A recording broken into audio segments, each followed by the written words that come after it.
Said that a day is coming exactly like I think the images from the Matrix. Why shaitan is so against Madad? Because if, I think the example we gave today, one person just walking down the street and these shaitans want to now disclose themselves, they're going to reveal themselves, these jinns. If that jinn reveals himself to a group of common people, what do? Maybe take out weapons that don't work, maybe scream and yell that don't work, begin to run, that doesn't work. So for them that becomes like a paradise for them. They can do whatever they want and harm whoever they want to people whom can do nothing. Because even the Muslim community will have lost their connection to Prophet. Who are they going to call? You're going to call Allah when you've negated the importance of Prophet and Allah will respond to you? No.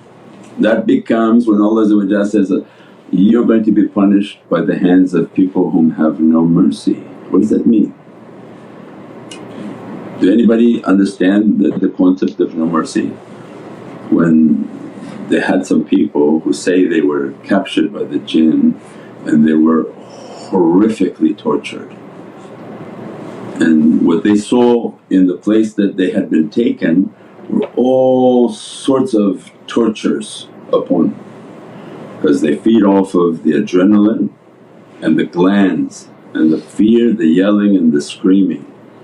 It produces an energy for them in which these shayateen are feeding from in mass numbers. We said before, if you think in these Western countries there's migration, they say like 800,000 people are migrating, and the common people say, oh look, this crazy government, they're allowing everybody to come to the border. Do you think that's why they have the migration? So that the 10,000 got through, or to eat the other 900,000? They're missing in trucks.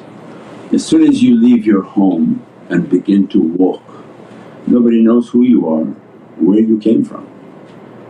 As a result of nobody knowing who you are, there are truckloads of people put into trucks and taken away. For what? For them to eat people, to torture people and to do their way with people. And that's why these countries are telling people, come, come. Millions are on the roads thinking they're coming in. What you're talking, the 5,000 got through? What about the 800,000 that went missing? 200,000 to 400,000 children that went missing. Who they went missing to? These creatures are eating them. So do you think it's to their benefit if there are people whom are trained in Madad? Or no, they don't know anything. They scream and yell and run. What is that going to do when they come after people? But now give the reverse, where somebody now trained in Madad and surrendered themselves in understanding the Madad, they achieve like the hadith is describing, Hadith al-Quds, that as soon as they enter the Madad, Allah says, I'm the eyes in which you see, the ears in which you hear, the tongue in which you speak, the hands in which you touch and the feet in which you move. That one of those types of people walking and all of a sudden these jinns appear and start to do whatever sort of horrific thing they want to do.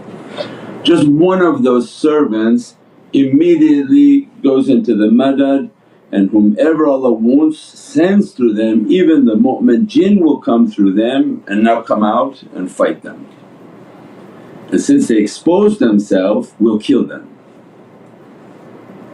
This is their greatest fear, is that if they put themselves into a vulnerable position they can be harmed. By who? By Muslim warriors, not by ignorant fools that don't know anything. And this is their fear. So of course it's to their benefit to tell people, don't do Madad. They make like a sign, don't do Madad so we can eat you. Right? Because one rijal is like 1,000 men. in their capacity. Why? The Hadith al-Qudsi. And we have in our own life experience, we have this. We gave the example many times. A young boy came to tariqah, we call him Muhammad Argentini. And short version of his story, he went to a political office, he was not Muslim, and the political Palestinian group he tried to sign up with and eventually got involved with, and there was a lady and man who were heading that office and they turned out to be vampires. There's not pious people running those organizations and the crazy things they were doing.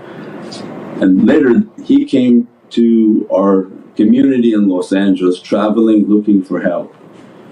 So he told the whole story, but we're going straight into the story, that he got involved, something happened, he went to one of their homes, very bad things started to happen, realized the two people were vampires. Literally satanic jinn creatures that wanted to harm him, and they put something on him like a freeze where he couldn't move, and he didn't know anything about Islam, nor anything about tariqah. He said, at that moment this happened, the two shaykh faces appeared before me.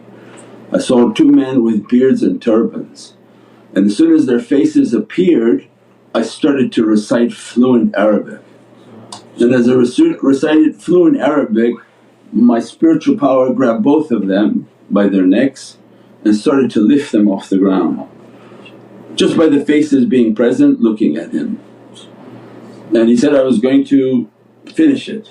They said, Muhammad Argentini, no permission for that.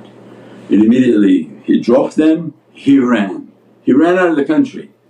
He was so frightened from what he experienced, and somehow he got himself all the way into Los Angeles. He went to the Wahhabi mosques and said, we have nothing to do with that, you go to the Sufis. And he came to the Sufi mosque, he came to our center. And Muhammad Argentini came in and said, yeah, I had this experience and I saw these two faces, and as soon as I saw these faces I had these abilities. I said, let me show you a book. So, are these the faces? I said, yeah, these are the faces. It was Mawlana Shaykh Hisham and Shaykh Nazim, Sultan al-Awliya. And immediately he went to Michigan and to meet, and the story was validated. Means the tariqah has many of these understandings. It's just one of thousands of stories. Not stories but realities of people. What Allah wants to open, when Allah wants to open it, nobody can say no. قُلُ مَلِكُ الْمُلْكِ تُؤْتِي الْمُلْكَ مَن تَشَاءُ وَتَنزِعُ الْمُلْكَ مَن تَشَاءُ وَتُعِزُّ مَن تَشَاءُ.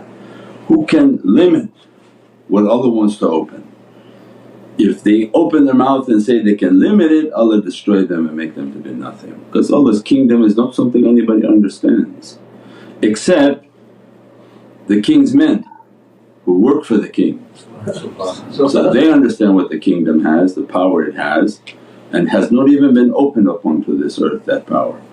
So it's a matter of people who practice and are vigilant over their heart and preparing for all these days, preparing for energy, and ignoring all the people whom are going to be eaten,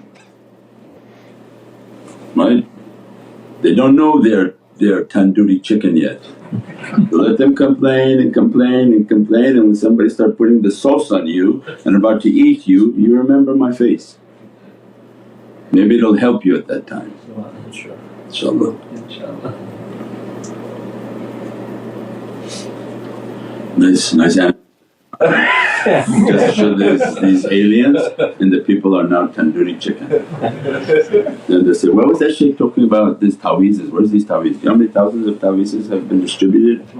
This is the honour that they gave us from Prophet's kingdom, that to put out the people for protection, put out their ta'weezes for their homes, for their cars, for their persons. Just put it out, don't question it, you're going to see what happens when the thing starts to fall apart. For now it may not make sense, maybe you think it's something stylish, it's okay, style everything with all these beautiful things, and when the time is necessary and Allah show the believers what they believed in, inshaAllah. And those who took away belief, Allah will also show them with regret. What Allah describes on the Yawm al-Mashar, when the people are biting their things, I can imagine why I came against these things. And that's exactly what's going to happen. What's the benefit of trying to diminish the love and the authority of Prophet? Why? Why to do that? So this is horrible.